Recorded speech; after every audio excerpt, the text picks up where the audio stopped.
Well, Ukraine's President Volodymyr Zelenskyy, as I've been saying, and European leaders due to meet at the White House this hour ahead of both bilateral and multilateral engagements on ending the three-year war with Russia. The meeting comes just 6 months after Zelenskyy's disastrous visit to the White House, where he was berated by President Donald Trump and some other American officials in the Oval Office. Well, to help us preview today's discussions, let's bring in SABC News US Correspondent Sherwin Bryce-Pease. We're looking at a live shot of the entrance, Sherwin, at the moment to the White House, and these talks come hot on the heels, don't they, of a bilateral engagement between President Trump and Putin on Friday.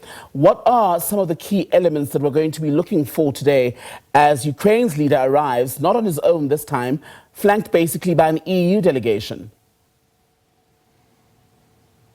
It's difficult not to start a discussion like this with a bit of a chuckle, right? I mean, will he be wearing a suit today, and will that be an issue in his bilateral with President Trump? Of course, just in terms of the choreography here, Thembekile, you'll see the beginning of arrivals now of European leaders at the White House. I think they'll then be put in the green room because, as we understand from the White House program, President Zelenskyy will then be welcomed at around 7 p.m. your time. They go into a public bilateral, one assumes, which tends to be the custom here at the White House, for a tete-a-tete that is likely to be broadcast at around 7:15.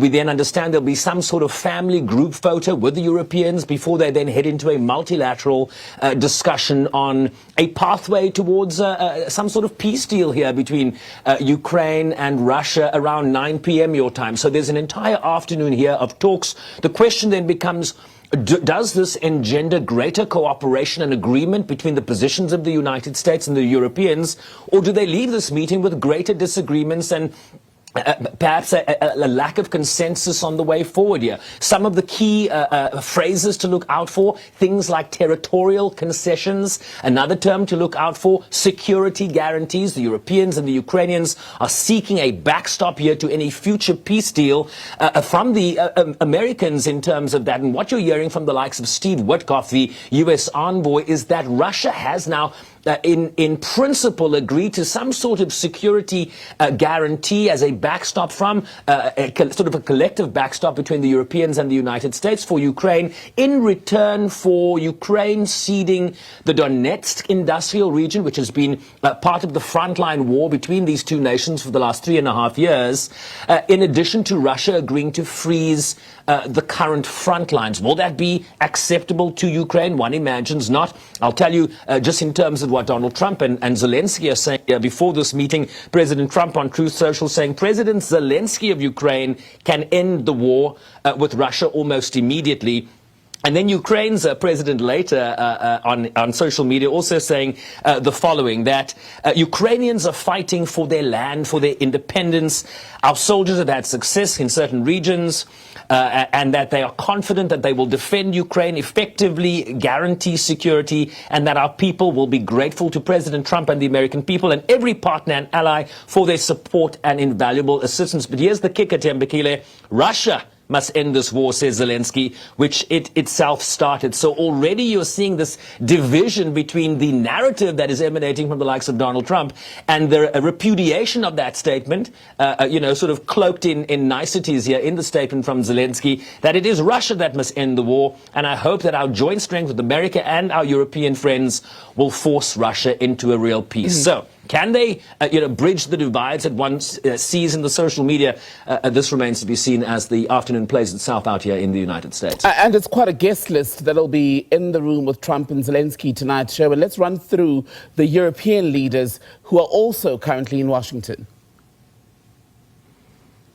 You call it a guest list. Some media here in the United States are calling it a bodyguard of European leaders that will flank Zelenskyy in that meeting. And one can understand why they're using terminology like that, given what played itself out in front of the world's cameras in February. Yes, the likes of Keir Starmer, the UK Prime Minister, Friedrich Merz, the German Chancellor, Emmanuel Macron. I mean, really, it's a who's who of European leaders here. The French President, Giorgia Meloni, Italy's Prime Minister, Alexander Stubb, the Finnish President, Ursula von der Leyen, the EU Commission Chair, and, of course, Mark Rutte, the Secretary General of the NATO alliance, which, has been a very key element here in terms of the ongoing war between Russia and Ukraine. And just in terms of what the Europeans are saying, Ursula von der Leyen saying they want strong security guarantees that protect Ukraine and European vital interests that are essential. Emmanuel Macron is saying, if we show weakness today in front of Russia, we are laying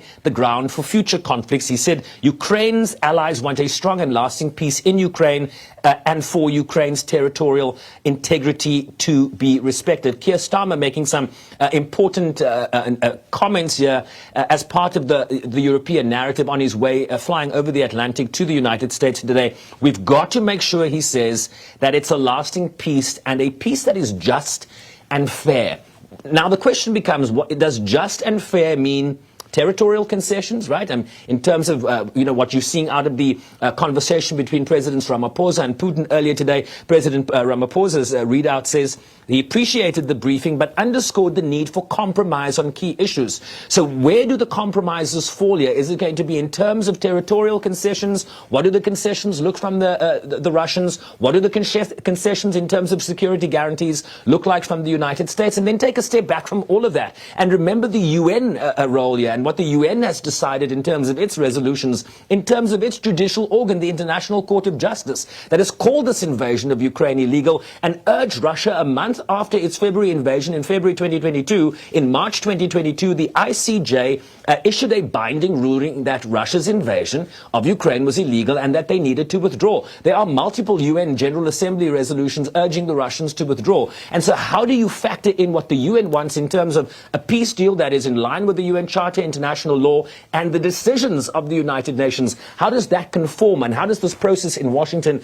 conform with those established earmarks, if you will, in terms of what they'd like to see play out here? A complex conversation it will be, and we'll certainly be able to see some of that play itself out in public, as is the norm at the White House here, Bikila.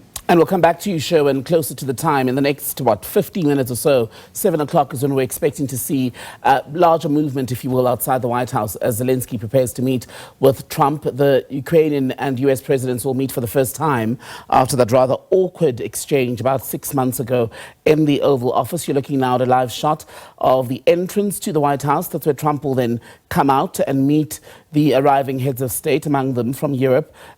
You've got Emmanuel Macron of France, as Sherwin was telling us, as is the UK's Prime Minister Keir Starmer, who's also travelled to Washington this evening. We'll come back to this story later this evening.